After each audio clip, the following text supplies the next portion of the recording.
Assalamualaikum warahmatullahi wabarakatuh. Selamat malam. Ya, kembali lagi di perkuliahan pengantar ilmu kebumian. Kali ini kita akan masuk ke part yang kedua dari pertemuan minggu kedua membahas mengenai mineral dan materi.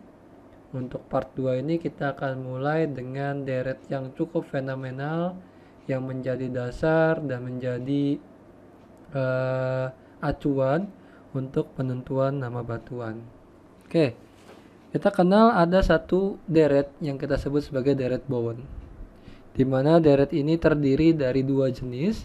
Yang pertama ada yang tipikalnya yang discontinuous, ada yang tipikalnya adalah continuous series.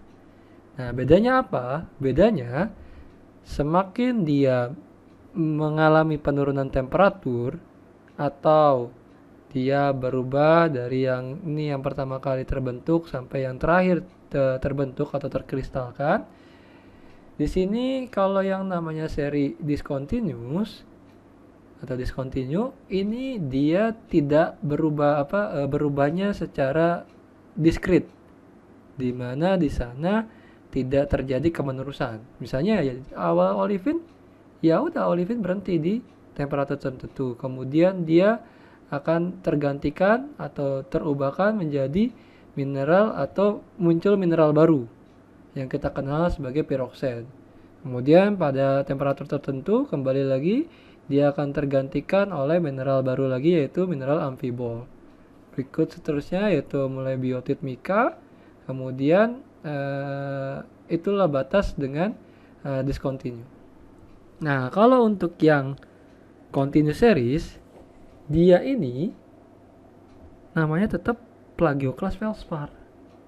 Tapi perbedaannya adalah semakin tinggi temperatur, dia akan kaya terhadap kalsium atau Ca. Semakin turun temperaturnya, maka dia akan mengalami atau memiliki natrium atau sodium yang lebih kaya di sana. Kemudian di titik tertentu ini dari yang discontinuous maupun continuous series akan berubah menjadi K-feldspar atau orthoklas. Nah, ini namanya nih macam-macam nih, ada yang dari albit, andesin dan lain sebagainya. Nah, nanti mungkin akan dijelaskan lebih rinci di pertemuan selanjutnya. Nah, ini juga feldspar juga, tapi dominannya adalah potasium feldspar. Atau kita kenal juga namanya adalah mineral orthoklas. Kemudian muscovite mika. Yang terakhir yang paling resisten yaitu adalah kuarsa. Nah, kok di sebelah kanan ada tipe batuan beku, Pak? Jadi, mineral-mineral ini akan mencirikan, jadi kehadiran dari mineral inilah yang mencirikan nama dari sebuah batuan beku. Contoh, misalnya kalau kalian menemukan batuan dengan kaya akan mineral olivin, maka itu kita sebut sebagai batuan ultramafic. Contohnya bisa komatit atau peridotit. Nah, kemudian kalau kalian menemukan dominannya adalah piroksen dengan adanya feldspar yang kaya akan kalsium, maka kalian akan dapatkan nama batuannya adalah basalt atau gabbro. Bedanya apa sih, Pak, basalt sama gabbro? Jadi basalt inilah yang kita kenal sebagai batuan yang sifatnya afanitik. Apa sih, Pak, afanitik? Afanitik itu adalah batuan dengan ukuran mineral penyusunnya kecil atau mungkin tidak terlihat oleh mata atau kasat mata. Tapi kalau yang namanya gabbro ini merupakan tipikal batuan vanerik di mana dia mineralnya dapat terlihat oleh mata. Kenapa kok bisa beda? Jadi ini berdasarkan dari proses terbentuknya kristal tersebut.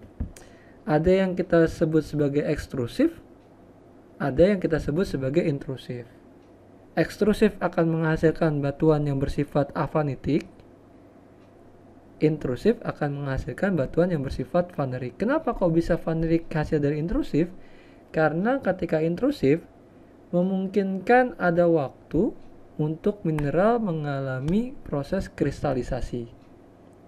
Namun kalau terbentuknya secara ekstrusif, maka minim waktu untuk mineral mengalami proses kristalisasi. Tetapi secara komposisi, baik basalt maupun gabbro ini secara komposisi sama, yaitu kaya akan piroksen dan kalsium feldspar. Oke, kemudian ini juga sama, nanti ada andesit, ada andesitik, ada granitik, di mana yang andesit ini adalah yang avanitik, yang dioritnya adalah yang vanerik. Kalau granitik ini adalah riolit untuk yang avanitiknya, untuk yang vaneriknya adalah granit. Ini adalah komposisi dari kerak samudra, penyusun kerak samudra. Ini adalah komposisi dari penyusun kerak benua. Kerak benua. Sedangkan ini adalah batuan yang intermediate. Biar nggak bingung, ini beberapa jenis dari kuarsa dan beberapa mineral lainnya. Contoh kuarsa. Ini kristal kuarsa. Tapi ketika dia ada mineral pengotor, maka ada yang smoky quartz, ada yang rose quartz, dan beberapa quartz yang lainnya. Ada yang kriptokristalin atau kita kenal sebagai quartz atau rijang. Nah, inilah beberapa batuan-batuan mineral-mineral yang ada di batuan di bumi ini. Nah, ini yang sempat booming ya beberapa tahun terakhir, tapi sekarang sepertinya sudah mulai berkurang. Ada yang kita sebut sebagai gemstone atau batu mulia, bukan batu akik ya. Batu akik itu istilah Indonesia saja. Jadi gemstone atau batu mulia berharga karena kenampakannya dari alam, atau bisa dari alam atau juga setelah digosok. Jadi ya bentukan awalnya bentuknya gini-gini nih.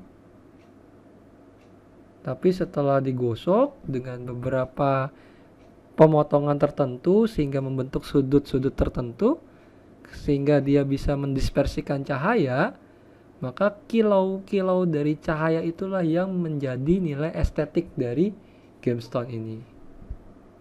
Jadi sifat fisik yang mempengaruhinya ini terhadap ini adalah kekerasan, warna, dan kilap. Menarik ya? Ini apa yang tahu? Inilah yang kita sebut sebagai emerald, atau bahasa Indonesianya adalah zamrud.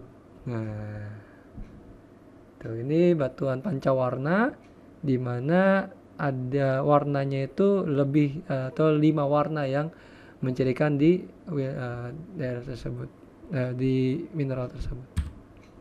Nah, ini kita kenal sebagai amber.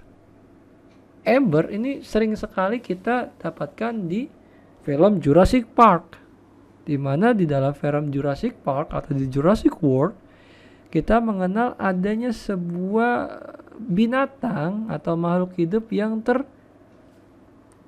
terperangkap di dalam sebuah batuan. Tapi padahal sebenarnya ceritanya nggak seperti itu. Ceritanya ini dulu adalah resin atau getah tanaman. Modelnya itu kayak tanaman damar sekarang ini. Jadi getah damar itu sifatnya akan memiliki viskositas yang cukup kental. Kemudian si laba-laba ini terperangkap di dalam getah damar ini. Kemudian terfosilkan, dan itulah yang kita kenal sekarang sebagai amber atau batu mulia yang sifatnya organik, karena ini berasal dari alam, dari tanaman. Contohnya apa nih yang terkenal selain dari Jurassic World atau Jurassic Park? Kita ke daerah Austria dan perbatasan Jerman. Inilah yang kita sebut sebagai Amber Room, di mana ini merupakan kamar dari Raja Frederick I di Prusia. Prusia itu sekarang negaranya adalah Jerman, Austria, dan Cekoslovakia. Nah, itu 3 negara yang dulunya jadi satu negara atau satu kekaisaran, yaitu kita sebut sebagai Kekaisaran Prusia.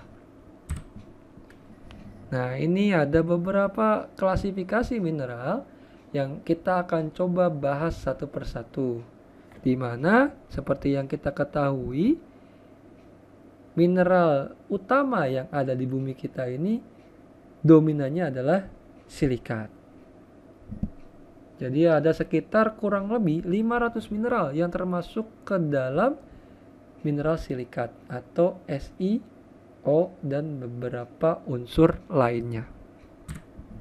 Nah, ini kita coba ambil contoh terkait mineral silikat. Nah, ini contohnya ada mineral olivin. Salah satu contoh dari mineral silikat. Gimana sih kok ciri-ciri dari silikat? Nah, ini kita kembali lagi belajar ke struktur kristal yang ada di kimia. Jadi struktur silikat atau SiXOY, di mana dia memiliki struktur atom berbentuk tetrahedral. Jadi di alam terdapat 6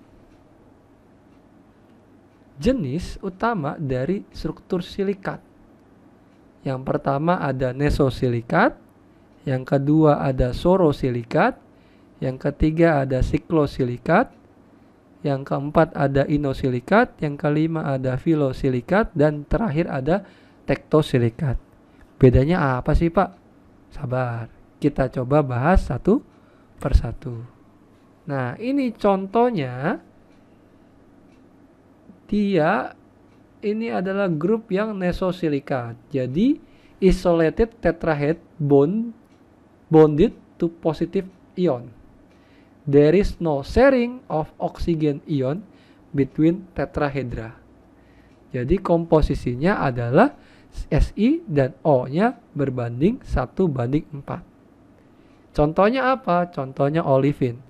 Olivin itu rumus senyawanya adalah Mg, Fe2 SiO4. Yang berikutnya ada sorosilikat, di mana ada 2 silikat tetrahedral saling terhubung satu sama lain dengan sharing ion oksigen. Ion positif lainnya memiliki ikatan ion positif lainnya menunjukkan adanya ion oksigen yang belum tidak tershare di beberapa sudut tetrahedra. Komposisinya jadinya adalah Si2O76-. Contohnya apa? Contohnya adalah epidot. Di mana epidot ini adalah rumus senyawanya. Tenang, nggak usah dihafal kok untuk rumus senyawanya, tapi kalian harus kenal bahwa ini merupakan contoh dari tipe mineral silikat. Yang berikutnya ada siklosilikat, di mana siklosilikat ini kalau di dunia itu terkenal seperti bentukan bintang Daud. Jadi bisa jadi ada 3 atau lebih silikat tetrahedra yang saling terhubung satu dengan lain dalam sebuah lingkaran tertutup. Setiap tetrahedron akan membagi ion oksigen dengan 2 lainnya di tetrahedra. Ikatan ion positif lainnya tidak mengeser dari ion oksigen. Unit komposisinya adalah Si6O18 atau SiXO3X. Contohnya adalah beril. Yang berikutnya ini yang cukup panjang, yaitu inosilikat, di mana inosilikat ini terdiri dari beberapa tipe atau 2 tipe. Jadi ada yang tipenya adalah SiO3 2- atau 1:3, contohnya adalah piroksen. Dan ada juga yang perbandingannya adalah 4:11 atau Si4O11 6-. Contohnya adalah amphibole.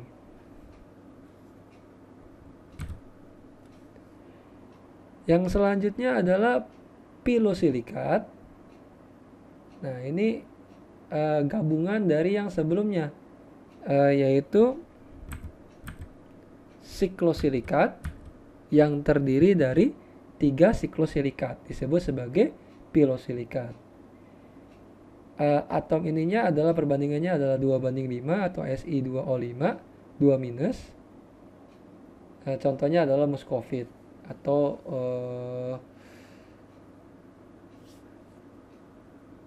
mika ya di sana yang berlembar. Terakhir adalah tektosilikat atau SiO2. Nah, ini yang paling kompleks.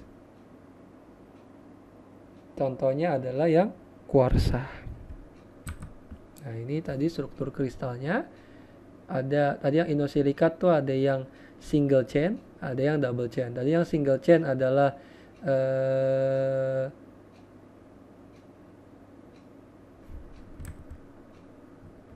pyroxene. Kalau yang double chain contohnya adalah amphibole. Nah, ini adalah contoh mineralnya, yaitu untuk yang nesosilikat atau granular, ini adalah olivin. Ciri khas dari olivin warnanya hijau. Situ.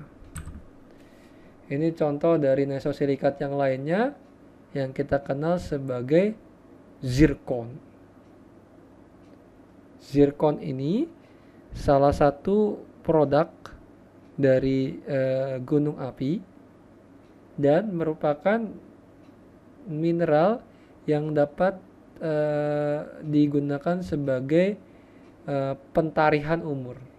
Kenapa? Karena zirkon ini memiliki waktu paruh yang cukup panjang, sehingga baik untuk menentukan umur-umur yang memiliki rentang yang cukup panjang. Ini epidot untuk contoh yang sorosilikat atau prismatik pendek. Nah, ini bentukannya seperti ini. Ini adalah siklosilikat atau membundar. Contohnya adalah beril. Nah, ini untuk yang inosilikat rantai tunggal. Ini adalah pyroxene. Nah,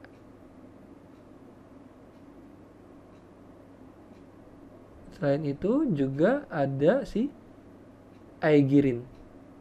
Bentukannya tuh rantai tunggal, jadi dia panjang di situ. Nah, kalau yang untuk rantai ganda, contohnya adalah hornblende atau amphibole. Dan ini yang pilosilikat atau yang berlembar, maka dia bentukannya tuh seperti ini, lembar-lembar kayak kertas jadul gitu kan. Bentukannya tuh seperti lembaran. Nah, ini yang cukup kompleks, yaitu kuarsa atau tektosilikat atau framework. Nah, ini kita akan bandingkan.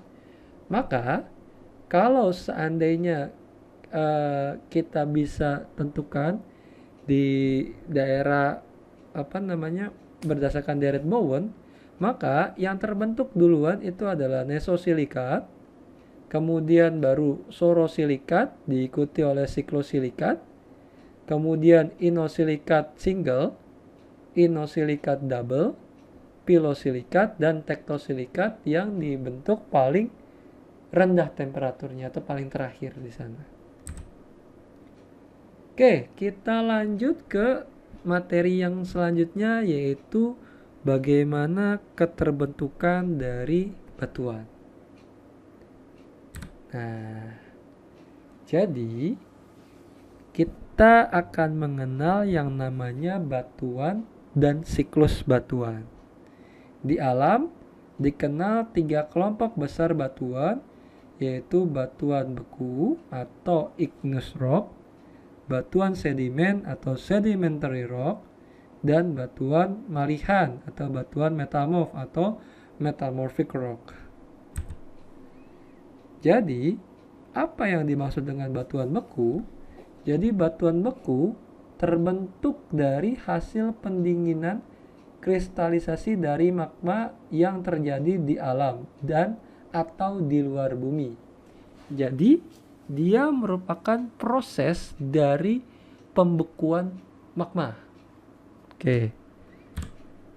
Batuan sedimen adalah kelompok batuan yang diendapkan di permukaan bumi yang terdiri dari mineral dan pecahan-pecahan batuan sebelumnya, butiran-butiran hasil proses biologi, atau hasil proses kristalisasi air. Batuan metamorf adalah kelompok batuan yang dihasilkan dari proses perubahan batuan sebelumnya menjadi batuan yang baru yang diakibatkan oleh perubahan temperatur, tekanan maupun fluida. Perubahan harus dalam keadaan padat. Jadi metamorfik ini bisa berasal dari batuan beku, bisa berasal dari batuan sedimen, atau bisa juga berasal dari batuan metamorf sebelumnya. Nah, ini merupakan bagaimana komposisi tektonik lempeng yang ada di bumi kita.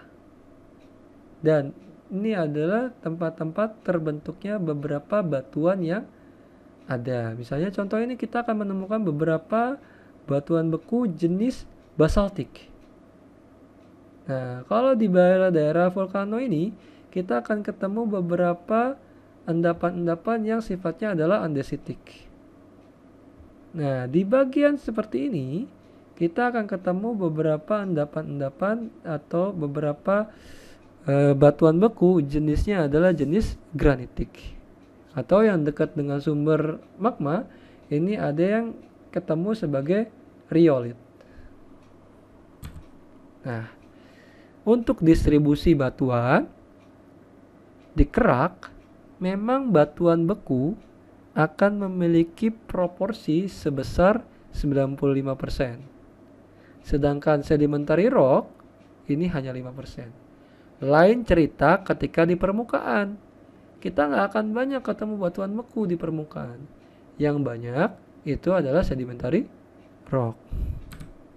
Nah, tadi saya bilang kita akan berhubungan bagaimana forming atau rock forming atau pembentukan batuan. Ini berkaitan erat dengan sebuah siklus. Nah, proses interaksi dan transportasi ini terdiri dari 3 kelompok batuan. Tadi adalah beku, sedimen, dan metamorf.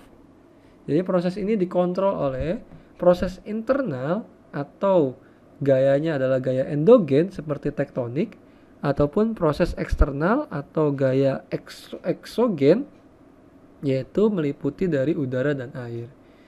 Jadi proses ini yang utama itu ya ini yang sempurna ini ketika dia mengikuti lingkaran yang luar ini, dari magma kemudian terbekukan dan terkristalkan membentuk batuan beku, kemudian terlapukan, kemudian tertransportasi dan terdeposisi menjadi sedimen, di mana sedimen ini akan mengalami proses diagenesis meliputi dari sementasi dan compaction atau litifikasi. Berubah nama yang tadinya dia sedimen jadi sedimentary rock. Kemudian akibat dari temperatur dan tekanan, maka dia akan berubah menjadi metamorfik. Kemudian masuk ke permukaan kembali, masuk ke dalam permukaan kembali, kemudian terlelehkan berubah jadi magma. Tapi itu saya bilang adalah siklus yang sempurna. Bisa jadi siklusnya nggak seperti itu. Bisa jadi dari batuan beku langsung jadi metamorfik. Bisa jadi juga dari metamorfik bisa jadi sedimen. Jadi proses ini nggak berlaku saklek atau kaku terhadap perubahan. Oke, dan ini adalah keterbentukan dari batuan. Kenampakannya jangan harap kalian ketemu batuan metamorfik pembentukannya itu ada di permukaan. Pasti ketika kalian dapatkan metamorphic rock, sudah pasti itu ada peristiwa yang menyebabkan batuan tersebut naik ke permukaan. Nah, ini adalah proses metamorfisme. Jadi di mana dulu kristal yang ini cenderung tidak memiliki kecenderungan arah atau orientasi, maka ketika terjadi metamorfosa, ini kita akan dapatkan dia memiliki kecenderungan orientasi tertentu atau dalam satu garis. Contoh ini kita lihat beberapa mineral mica ini akan mengalami reorientasi atau rekristalisasi, sehingga yang awalnya ini kita ngelihat dia tidak beraturan, mikanya sekarang sudah beraturan. Oke, sampai sini untuk part kedua. Apabila nanti ada pertanyaan, silakan diajukan di kolom komentar. Dan ini sebelum nanti dilanjutkan di minggu ketiga, ada tugas membaca yang perlu kalian ikuti. Silakan saja nanti dibaca di emas ataupun di Microsoft Teams di slide ini. Terima kasih untuk pembahasan part yang kedua ini. Semoga apa yang sudah saya jelaskan ini bisa bermanfaat oleh kalian. Billahi taufiq wal hidayah, walau mufiq lakum bitarik. Assalamualaikum warahmatullahi wabarakatuh. Sampai ketemu lagi di pertemuan minggu ketiga. Terima kasih.